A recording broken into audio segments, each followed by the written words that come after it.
We're recording. You're good to go. Good to go. Yep. Awesome. Thanks. So this is an amazing course delivered by, I would say, one of the most amazing, if not the most amazing building inspector out there. Gary's done inspections for me personally. We've recommended him to lots of our realtors and the population of realtors here. So if you do not have a good building inspector in your back pocket, Gary and his company, I would suggest, are a good resource for you guys to start getting to know. This course, I remember Gary's actually done this course for me live a few times on mold, and even me as an old dinosaur learned a lot of stuff about mold. And correct me if I'm wrong, Gary, but you're actually one of the only mold certified building inspectors that are out there. Is that correct? Yeah, there's not too many of us, but all my guys are as well. So we're all certified. Yeah. This is chock block full of great content. Take notes, folks. We're going to be running Gary's program for the next, I guess, 2 months or so. Hey, Gary, it's yeah. You guys will learn a lot from that. And Gary is here for you guys to use, right? So if you need an option to get a building inspector to come out and do your inspections, my advice is Gary's the guy to go to. So Gary, I'll pass it over to you. I'm in another meeting right now, but thank you so much for making yourself available to us and to our realtors, and I'm sure they're going to learn a lot.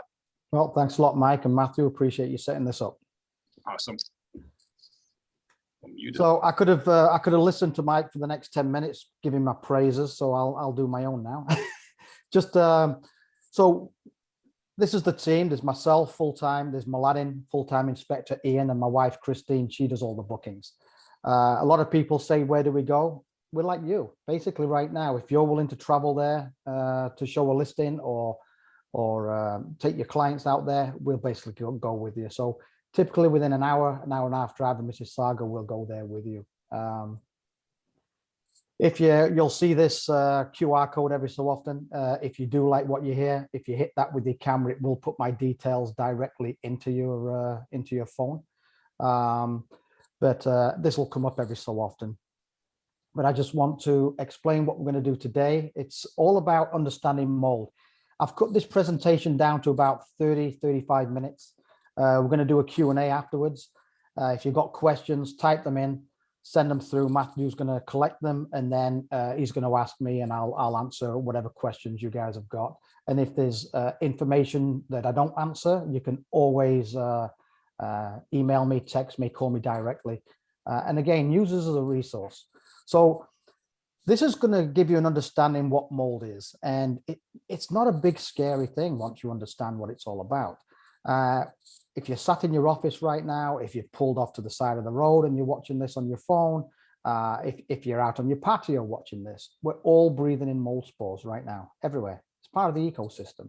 So it's not that big, scary thing, but you have to understand it. We don't want unwanted molds, but mold is there. It's everywhere. So I'm going to spend a little bit more time on mold in attics on this presentation, because it's like the 80-20 rule, right? 80% of the time, it's going to be there in the attics in regards to if we do identify molds. So there's no such thing as a deal breaker.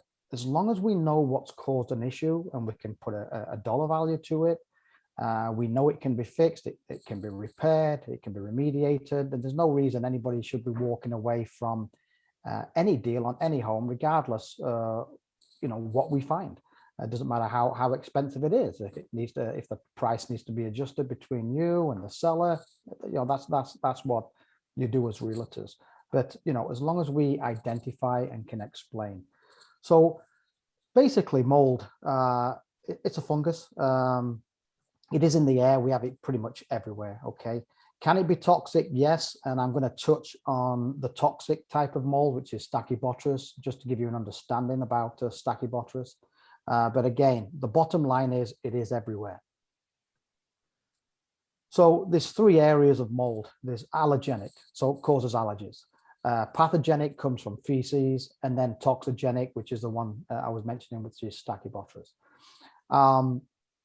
If we live with any types of mold in excess values, you can get an allergy to that mold. So we don't want unwanted mold.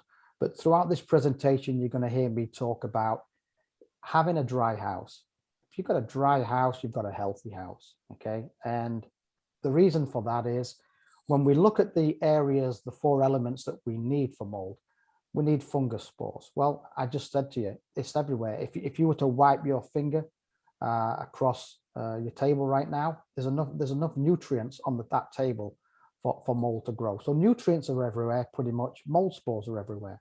But we do need the temperature, which we can control, and moisture. But moisture is the big killer.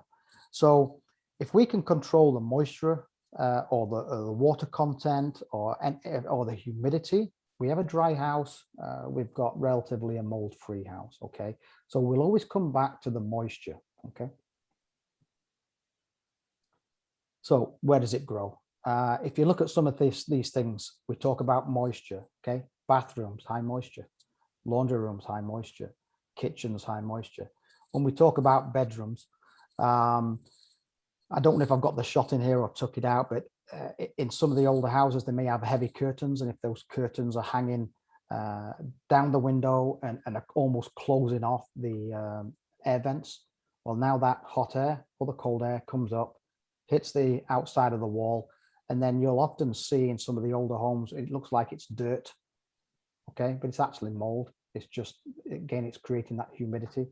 But we're going to concentrate mainly a lot on the attic today because that is one of the big sticking points. And again, we don't want someone walking away from their ideal home because they've been given the wrong information or it hasn't been explained correctly. And I know it's difficult when you're taking these seminars and you're hearing what I'm saying, so you've got a certain amount of knowledge. But if you're hearing someone explain it wrong, you've got to get to the point sometime of where do you step in and maybe get a second opinion without, I suppose, correcting the other inspector on site. But you'll understand what I'm talking about.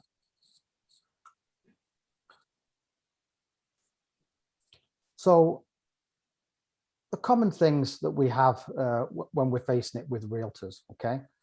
Mold in an attic. And I'm going to do 2 scenarios at the end. I'm going to do one, how we explain it when we're doing the inspection for your buyers.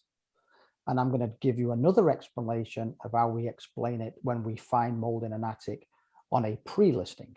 Now, pre-listings right now, this year anyway, we're probably 70% of our business right now is probably pre-lists. It's actually slowly changing the last couple of weeks. We're getting closer to almost a 50-50 now. But the first part, a lot of it was pre-listings. So obviously we do find mold in pre-listings. When we do a pre-list, we're not going to soften the pre-list. Our inspection on a pre-list is the same as a regular one. So that, people have to be confident, you as a buyer, that when you walk in and you see either me, Ian, or Mladen has done an inspection, that you can trust it and feel comfortable that you don't have to get a second inspection done when you see our reports, because we don't soften anything. We report it exactly as it is. So for our roof inspections, we use high definition drones. Even if this was a high def pic, obviously I've reduced the quality of it for this, but even at this distance, we would be able to zoom into an individual shingle and literally count the granules on the shingle. But we have to do a full inspection. So when we're doing the roof, we are looking at how many vents there may be. We are looking around the flashings of all the different areas, roof flashings, chimney flashings, skylights, so that we know if we've got to zoom into anywhere when we're actually in the attic, okay? So this picture here, for those of you who don't know, this is called a soffit. This entire area here is a soffit, and this is a soffit vent. Now, sometimes you'll see soffit vents opened up all the way, but they won't all be opened, not necessarily inside the attic. But the reason I've got this picture here is you have to have an understanding of what's creating mold in attics in most of the time, not all the time, but most. And this is why you need to understand what a soffit is. So this is soffit venting. So here's a picture of the sheathing. Nothing wrong with this attic. It's in good shape, no issues. Just to let you know, when we talk about sheathing, this is sheathing, okay? And the shingles go on top of the sheathing, okay? On this picture here, this is called a baffle. Okay. Now, a baffle is anything that holds two products away from each other, right? So this baffle can either be the newest style styrofoam slid down, or in most cases, when the builders build, they will put another piece of sheathing across here in various locations so that we can have the airflow come up through the soffit vent, through the baffle, and give airflow inside here. Okay. This second arrow here is just showing you a bathroom vent. Okay. Now, if this was disconnected or it wasn't connected all the way, we may get isolated mold, and that's okay. We know why it's there. We reconnect this to the roof line. You're pretty much good to go. It's not going to get any worse, and it may be very isolated. But in most cases, it's to do with airflow. So what happens is when people increase their insulation in an attic, there's always cause and effect. Doesn't matter what you do. There's cause and effect in everything we do in life. Okay. Well, it's the same thing when you're dealing with any products. You want to add more insulation into your attic. Why? To get your costs down, make the more economical to heat your home, cool your home. Okay. But by adding the extra insulation, we've also made the attic hotter. Cause and effect. So we've improved the quality. You know, it's when we're in the home, it's less energy costs. Okay, but by increasing the insulation in the attic gets warmer. So when you've added the extra insulation, they need to rebalance it and add more soffit vents or maybe even some roof vents. But you've got to balance it out. It's got to be able to breathe. So by not doing that or adding the extra insulation and the insulation dropping into the baffles, stopping the airflow, we're going to get mold buildup on the sheathing. This is probably 8 out of 10 reasons why we're getting mold buildup in attics is lack of ventilation. Now, common areas or homes is back splits. Very common when we're doing inspections on back splits, we'll find mold in attics. A lot of the homes built through there was a lot of back splits and bungalows built obviously through the 60s. We went to townhouses in late 60s, early 70s, and a tremendous amount of townhouses. You will find a fair amount of mold in attics, in townhouses, and in back splits. One of the reasons on back splits is the very low sloped roof line. Often they didn't put enough ventilation in, even if they didn't increase the insulation. So these are pictures of what you will see of mold in an attic. But in most cases, it's lack of ventilation. Okay. So if that's the case and it's lack of ventilation, we know how to remediate it, right? We know how to stop it getting any worse. But we're going to do 2 scenarios here. So me or my guys, we've popped into the attic, we've come back down. So, Mr. Jones, there's mold in your attic. Now, it's about 20%. Now, just so you know, 20%, 80%, 10%, 100%. The cost is going to be the same. We have to remediate the entire attic. The cost is going to be around $2,500 to $3,000. There's a couple of different options, but on average, that's the price you're going to be looking at. So we know it's there because of lack of ventilation. We need to open up some more soffit vents. We may have to put in some more roof vents, but it needs to be balanced. So your options are this. Gets remediated for around $2,500 to $3,000. They clean it up. They add the extra ventilation. Done. You're good to go. Now, the natural stack effect is up, okay? Not a negative air pressure coming down. So natural stack effect is up, which means when little Johnny is sleeping at nighttime, the mold's not going to make its way down the attic hatch, and he's going to be breathing it in all night. Okay, so we know why it's been the cause of the mold. So therefore, we remediate it, put in the extra ventilation. You're good to go. So it's $3,000, about the same price as an air conditioner, less than a furnace. So that's it. Now, how you handle that once we've explained that to your client depends on you and your client. We don't live in their pocketbook. We don't know if you overpaid for the house or underpaid for the house. We don't know that. So now it's up to you. If you just is willing to, for $3,000, I don't care. I expected to find some issues, or you go back to the sellers and renegotiate. That's entirely, you know, a realtor's and your client's decision. We won't tell them what to do.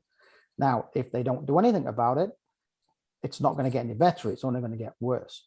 Now, if they don't do anything about it but add extra ventilation, they've solved it.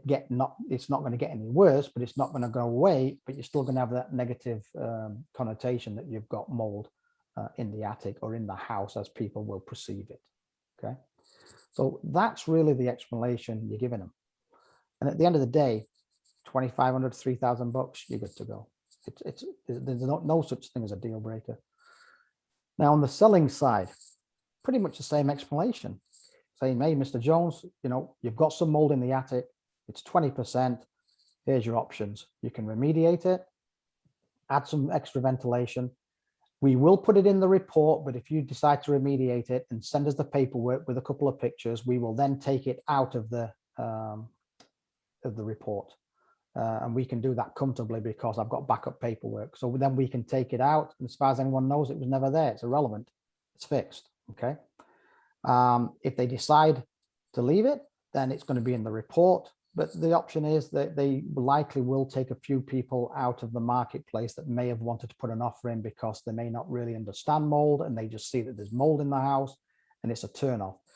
In most cases, when we do pre-lists, most sellers will pay the money and do the remediation, send us the paperwork, and then we will take it out the report. But they don't have to. If they don't want to spend another dime on the house to get it ready to sell, that's their choice, but it will be in the report unless they get it remediated. So it's just having the understanding. Now, mold can be that bad that it can cause you know, some structural damage, but that's very, very excessive. We may see that a few H clips may be missing. H clips are usually just in between some of the sheathing.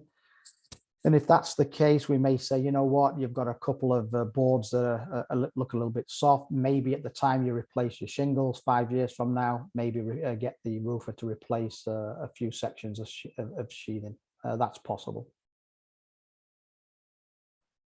So what do you do with this? It's mold. What I do with this is usually give it to my mother-in-law for breakfast, but give her a shot of penicillin for the day. But listen, it's in beer, it's in wines, it's in many things it's used in, okay? So you just have to have an understanding. Now, Stachybotrys, this is one of the only real toxic molds that are out there. And the reason I've got some of these shots in to give you an idea of how you identify Stachybotrys. It looks like a Dalmatian dog. If you see all the circles, I mean, this shot here is very easy to see because we see really easy to see. But if you actually look closer on this, we actually still see that this whole black patch is still made of circles within circles within circles. This is Stachybotrys. Stachybotrys comes from a continuous water source. Okay, so something that has to be damp all the time, continuously. So obviously here we've got a leak, continuous water source. Fix the leak, clean that down, you're good to go. We know what caused it. We've cleaned it up. We fixed the issue. You're good to go. That's like with any deficiency. We identify you've got a crack in your foundation wall. Okay, we know the crack's there. We know it's leaking. Okay, clean it up, fix the crack. You're good to go. It's not going to leak again. You fix the crack and you cleaned it up. So that's how every deficiency works. This is Stachybotrys. Again, you see the circles. This was a flood. So sheetrock, we're talking drywall. I think this shot was from it was a flood in a school, I understand. One of our guys sent it through once. Now, something like this, you would be cutting the drywall out up to the point that you don't see any more mold, and then clean it up and re-drywall. And as long as you fix what caused the flood, you're good to go. This picture's in here because of dead air spots. So we talk about controlling moisture, but we're also trying to control humidity and airflow. So we're all hoarders to an extent. We've got a spare nook and cranny somewhere. We put our storage in there. We put our Christmas decorations in, whatever. Well, if we're near an outside wall and there's no airflow, we get trapped air. Again, it creates humidity. And again, as I come back to, if we want a healthy house, we want a dry house. Well, if we've got some high humidity in areas, then it only takes 72 hours and you're going to get mold buildup. Okay. Here's another picture with mold behind the walls. Obviously, we don't do any intrusive inspections, but if we identified that there was previous staining there, could there be mold behind the walls? Absolutely. Could it be encapsulated? Yes. And if it's encapsulated, it's encapsulated. But if you saw water damage on a drywall, advisedly, you'd want to cut the drywall out until you look on the back and you don't see any more mold, and then fix it. Okay, replace the drywall as long as you know you've fixed the issues with the leak. Again, if you look closely here, this is stacky. Okay, even though it's a wall leak or from the foundation, you see the circles. Okay, continuous water source was called stacky, and you must clean that up. Okay, again, Stachybotrys is the one, very toxic mold. Coming back to it again. Okay, interior wall, all the circles, continuous leak. This all has to be cut out. Fix the issues on the exterior. It could just be grading. It could be a downspout. If it's block, obviously it's a little bit more difficult, because with a leak in block, you have to do the full length of that wall. We can't spot fix leaks in block. We usually have to do an entire length of the wall, opposed to doing an epoxy on a poured concrete foundation. So again, this is just showing you, how bad, mold, wood rot, okay, eats away. Okay. This is obviously redoing a siding, realizing they had issues behind the wall. So it can get to the point of structural, but that's not the norm. Again, this was a flood. You can see how high this basement was flooded.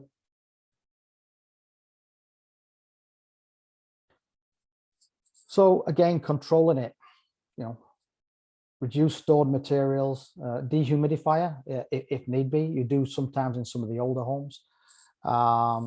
Carpet slab on grade, again, not a great thing to have carpets in basement unless you've got a decent subfloor. Clean your drains and your sumps, avoid any standing water. Okay. Efflorescence, obviously we'll see more efflorescence on block foundations than we do poured concrete. CMHC, I think they're a fantastic resource for realtors. I use them all the time. I will call and say, I've got a seminar on mold. Can you send me 500 brochures? They'll ship them to me free of charge. I do radon seminars.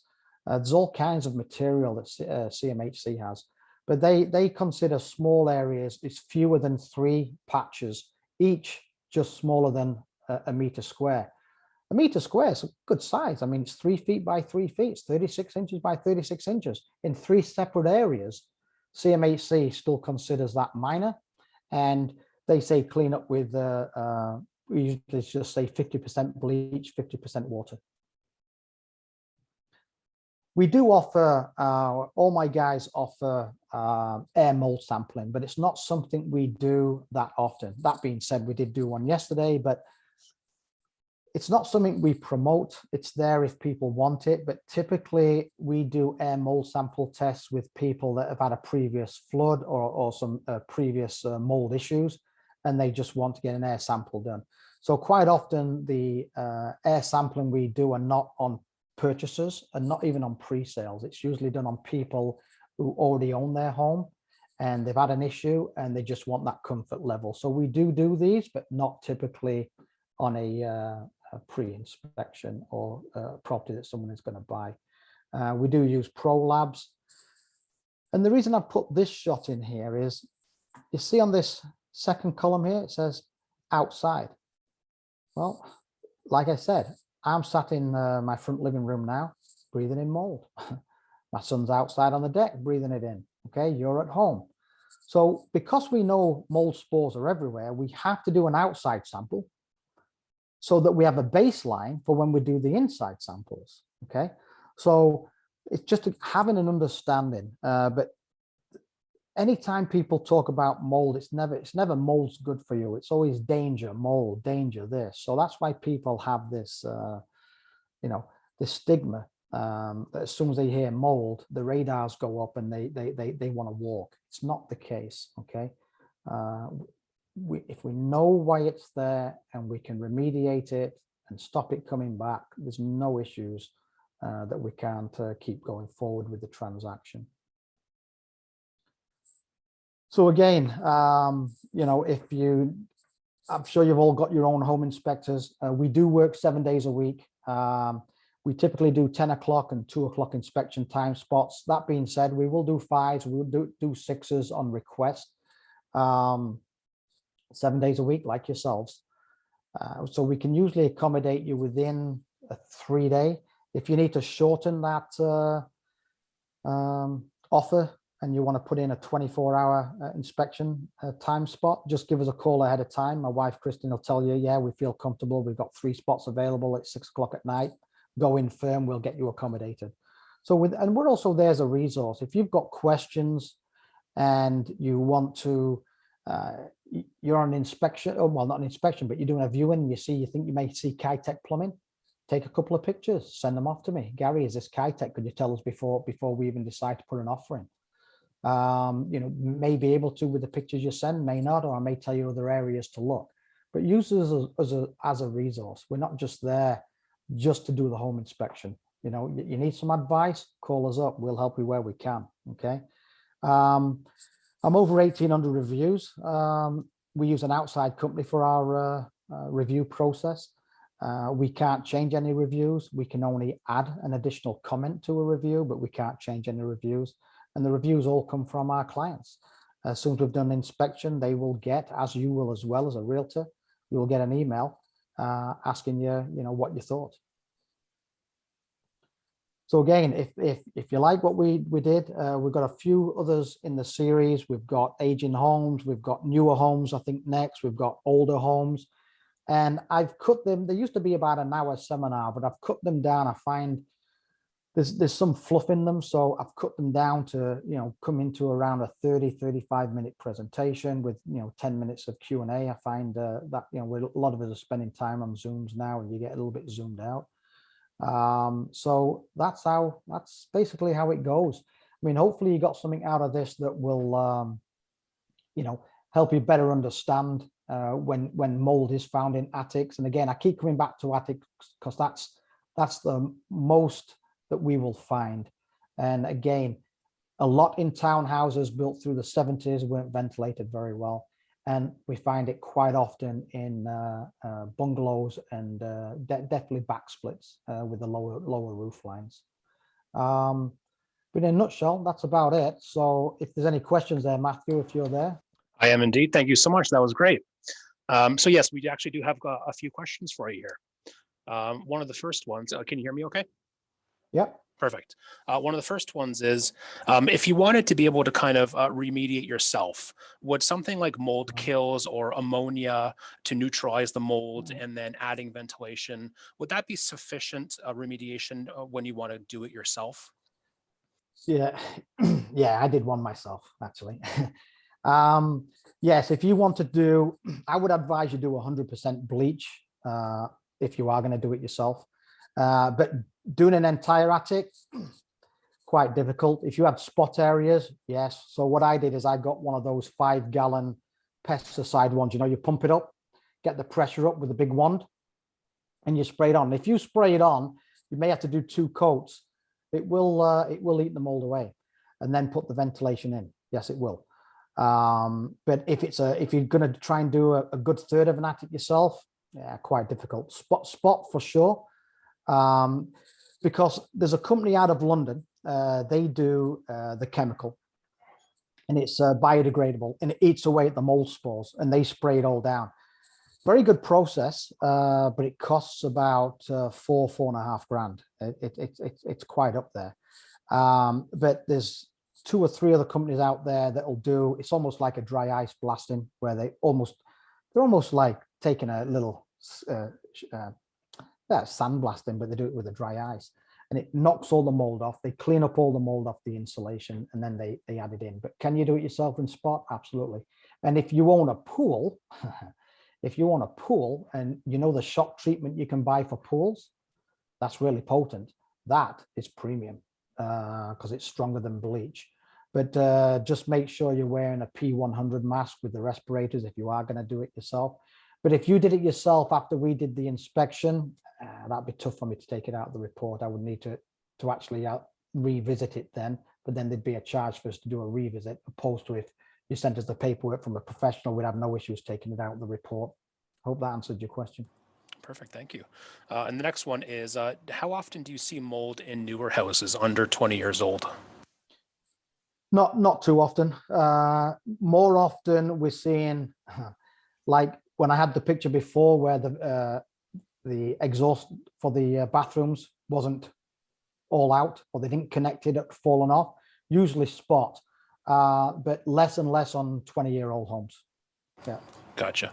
And can you distinguish between mold and UFFI, and how much would it cost to treat UFFI? Okay, well, with UFI, what you have to understand is it's actually taken off of the endangered list in the US and they're using it again. Okay. Canada still has not taken it off.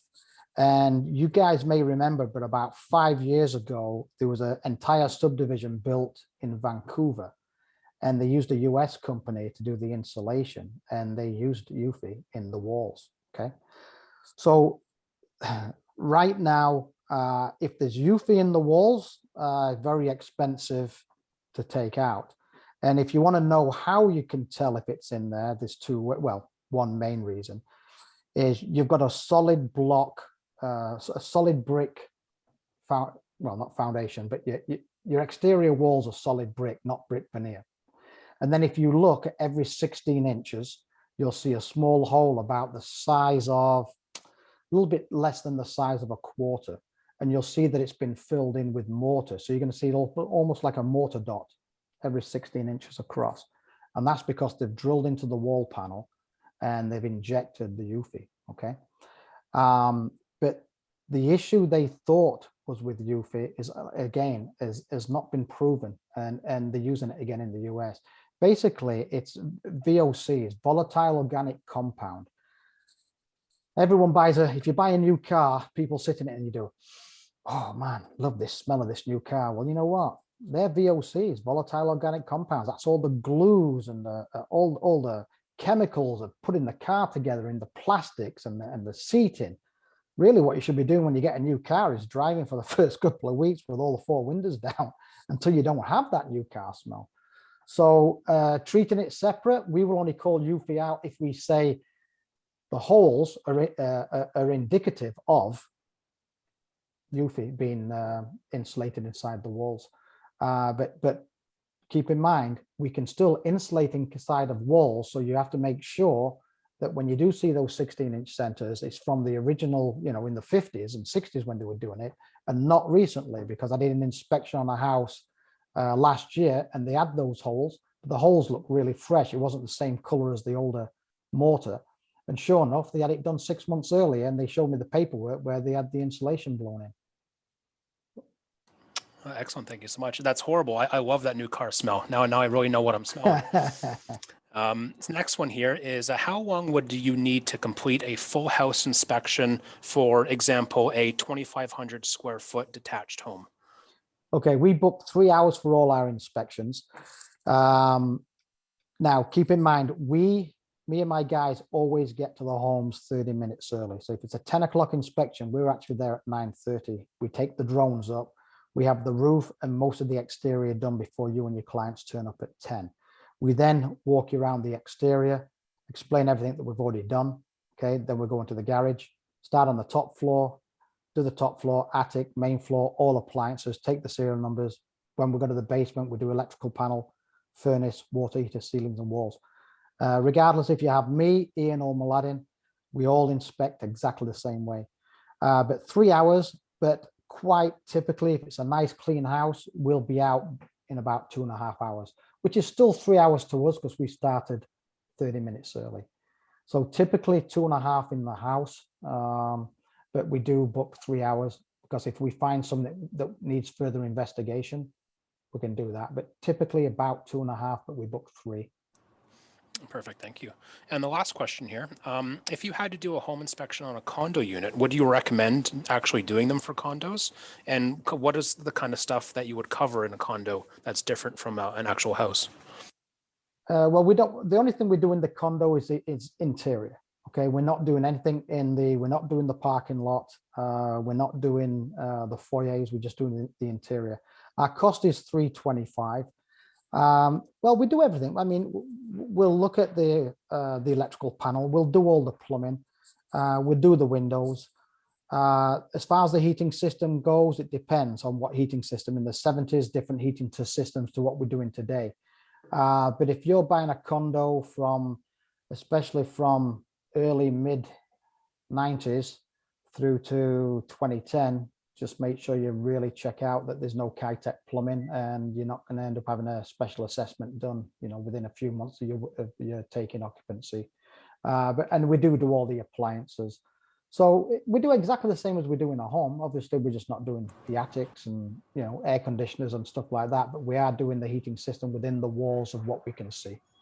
You mentioned you just do the inside. The follow-up question to that is, do you also do balconies? Oh, absolutely. Oh, Gotcha. yes, absolutely. Okay. And we actually just had one last one here. What's your typical cost for a bungalow, for an inspection of a bungalow? Okay, a bungalow is $475 plus HST. A two-story house under 2,500 square feet is $450. So typically $450 for under 2,500 square foot house, and then we go up $25 per. But bungalows are $475, and then we add on an extra $25 for basement apartments. Okay, thank you so much. That's the end of the questions. I don't see anyone else typing, so I think we're done. Thank you very much, Gary. That was amazing. Right. Just to give everyone a heads up, the next presentation of Gary's will be held on the 30th of June. So not next Wednesday, but the Wednesday after. And that will be the one on the newer homes between 10 to 20 years old. So same concept, feel free to join the Zoom meeting whenever you'd like. I'm going to keep it open so it's very easy for people to join. No waiting room, no nonsense. You'll never have a problem getting in. And thank you all so much for coming. Gary, thank you so much as well. And Right. I'll make sure to give everyone reminders as the weeks go on. Thanks a lot, Matthew. Everyone stay safe.